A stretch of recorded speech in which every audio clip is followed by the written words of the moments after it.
Hi, we're going to do a little interview here. This is Chris. He is an expediter. I'll leave it up to him if he wants to mention the company he runs for. He's going to give us a little tour of his van and his setup. So what do you got, Chris? So this is a 2018 Dodge Ram ProMaster 3500, and bought it and strictly to get into expediting and to travel and enjoy the area when I'm out doing the expediting loads and stuff across the U.S. Anyhow, I'm just finishing up with Red here. We did some installs. We put a Maxxair fan Deluxe with a remote control. It operates everything from when you're sitting out back and you're just hanging out, barbecuing, whatever you want to do when you're out on the road. It's nice to be able to click and have some good air movement. Also, the main reason why I did leave it in is because with freight, certain freight you're going to get, you'll have odors, strong glue smells, etc. So to be able to turn the fan on and to pull the smell out while you're going down the road is fantastic. That way at night, if you're holding on to freight for over the weekend, you're not sitting there in your cab style sleeping, smelling that working its way through. So that's a great addition to have to pull out the smell. Right now I got it on reverse, blowing down on me, keeping me cool. Inside the van in the back, as you can see, I like everything nice and organized. I had Red put me up an E-track on the side here to put my load blocks in, D-rings, and my ratchet straps just to get them up and out of the way, and a snatch strap to pull out the freight once it's in, 2 or 3 pallet deep. Other things that we have, like protect the freight, boxes they're going to want to crush down. Put these on, keeps it nice and rigid. When you have freight and stuff, a lot of people don't even do these, and some people don't even know. You have your freight and you don't want it to slide forward and slam into you if you were to get in an accident. You throw a couple of these in.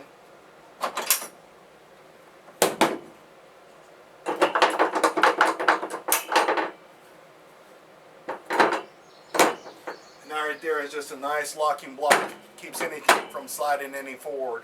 So as you can see, I got a nice wall there. That wall is actually will pull up, unhinge, and go all the way to the ceiling of the van. I'm going to show you how to do that here in just a second.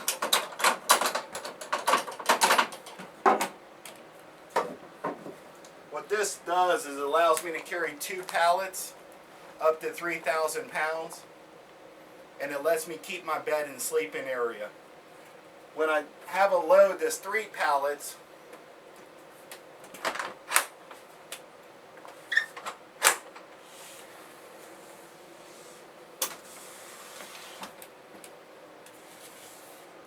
this just pulls all the way up.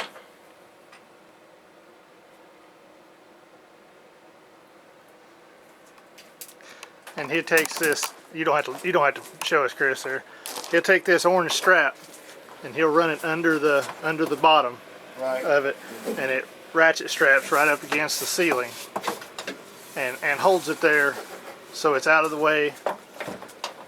I mean, it's awkward, but it is not heavy. No, not at all. It's maybe 2-3 pounds. Maybe 5 pounds, right? Maybe 5. It's got 2 pieces of Luan and 3 sheets of 3 sheets of Luan, 2 sheets of 1.5" foam board. Right. That's all it's constructed out of. It's all nice and insulated all the way through, so the AC unit keeps everything to the front nice and cool. As you can see, I got my bed there, so when I have the third 3 pallets, what will happen is I'll take my bedding and actually flip up the bedding, and what this does, this goes all the way up. Now it provides me a bulkhead to protect me from freight coming forward. All my items, I literally just pick them up and move them off to the side and readjust the way I have everything in here to get that 3rd pallet in. I got nice spacious area all the way around to put stuff in little cubby holes and so on. And as you can see here, while he straightens these bunk back up, He carries a mountain bike with him, so on his downtime when he's waiting for freight, he can go out and then ride some trails, or just simple transportation if he wants to go grab a bite to eat and don't want to take the van or lose his parking spot. He can, you know, he can hop on the bike and go for a ride, get a little exercise, because as most truck drivers and anybody in the transportation industry that spends any kind of time driving knows that it's very easy to put on quite a bit of weight while you're out here. And actually myself, I've lost weight because now I actually eat better. I eat a lot more salads, grilled chicken, and stuff like that. We'll show you the front. I have a refrigerator, microwave, and a coffee maker. I make all my own food, and actually lost 30 pounds in a matter of 2 months. But he does. He's a avid visitor to Planet Fitness, and while you're in the transportation here, that's a good place to take your showers, kill some time, and you know, just kind of easier than just sitting there. I'm not going to show his company. I'll leave it to him if he wants to, you know, tell us who he runs for. As you can tell, we installed a 3,000 watt modified sine wave inverter under his bed. At the end down here is 2 AGM batteries. He does have a carbon monoxide detector because when you do a lot of sleeping in parking lots, your vehicle might be up to snuff, but you don't know the ones that are around you.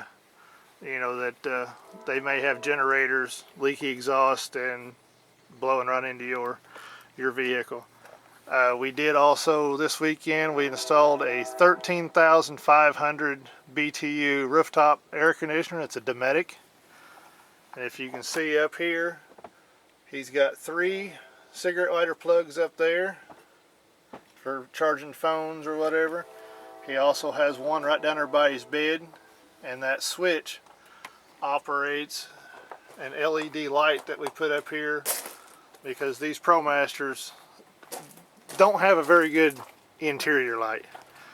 So he's gonna, as you can tell, and that right there, that is a super bright light. I mean, it really lights up the inside.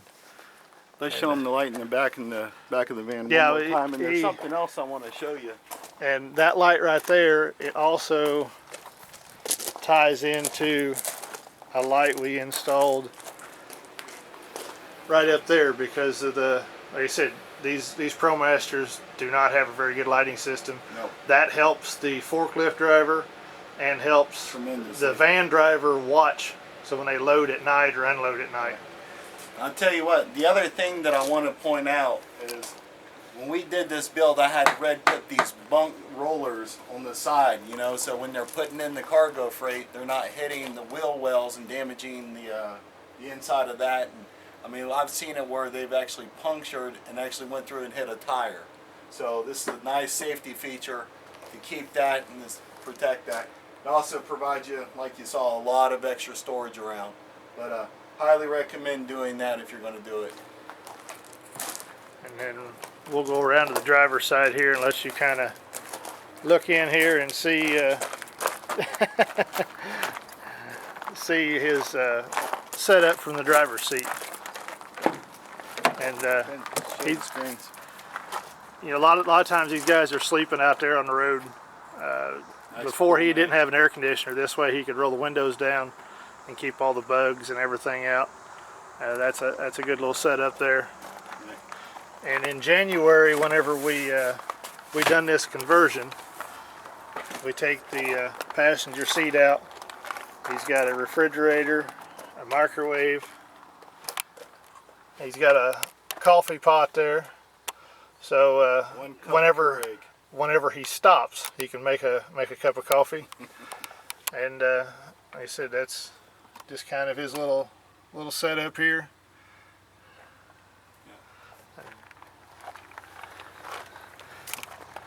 And for some of you guys that may be interested in making some money out on the road, Anyhow, you know, especially van dwellers, right. guys that you want to make a little bit of money, I mean, Yeah. Chris, would you recommend this? Yeah, you know, I'll tell you what, I was 29 years in the security industry. I was a Marine Patrol officer. I did quite well. I had a lot of benefits and everything, but when the company took away and sold the company 4 times in 2 years, I lost all my benefits. So I was just making an hourly wage. It wasn't worth it anymore really to stay. I wanted to travel and explore the U.S. I figured out a way to do it by doing expediting, which I discovered all this from online videos. But what I do want to point out to you real quick while we're standing here is you can see that air line, how it comes right up and over top of the AC. Zero wind drag from what I can see it's going to happen. You know, the faster you go, the more wind's coming off that windshield. It's not And gonna now, grab now that we AC. don't recommend driving fast because that cuts into your profit. Yeah, exactly. 60 miles per hour. As my accountant told me, stop driving 70. Anyhow, can you make money at this? Absolutely. Every company is a little different, but every company is the same. The grass isn't greener on the other side from what I have always heard and can see. Some might have a little better perk that might interest you, others might not, but it's all the same. We all get busy times, we all get slow times. You know, it comes with the turf. That's the way it is. And the slow times is what most people have a hard time dealing with. Right. You have to be able to save money and put it aside for the rainy days and the days that if your van does break down, you need to have that extra put aside for those times. So, you know, don't think that, wow, you know, I made $3,000 this week and blow it all, because next week you might blow a motor, you know. So, you know, keep your money as much as you can, pay your bills, put the rest away in the savings. Everybody needs to have that. The industry, from what I can see, and I'm only new, I've been doing this since February, is my low has been 1,500, my high has been 4,400. That's my low and my high. But keep in mind, I pay for my fuel. I'm an owner-operator. I'm not doing a 60-40 split. I'm taking all of it. But it costs money to run this. We're doing a lot of miles. Fuel cost is going up, but our pay stays the same. So. And something that we always talk about on Transportation Life, which is a good source for quality information on the industry.